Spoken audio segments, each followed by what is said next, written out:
ndio tunazindua yule ambaye atawania kiti ya bunge katika Narok North, wakili Masikonde, na tutaandamana pale na mheshimiwa Moitalel Olekenta ambaye anataka kuwa governor wa Narok County.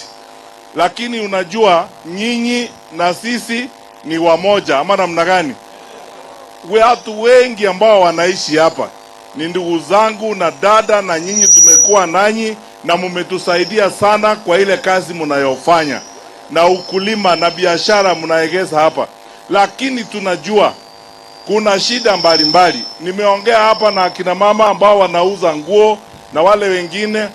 Kwa muda mfupi tu unasikia shida yetu, vile security iko hapa shida, vile bodaboda wanaumia hapa saa ingine na security, ama namna gani?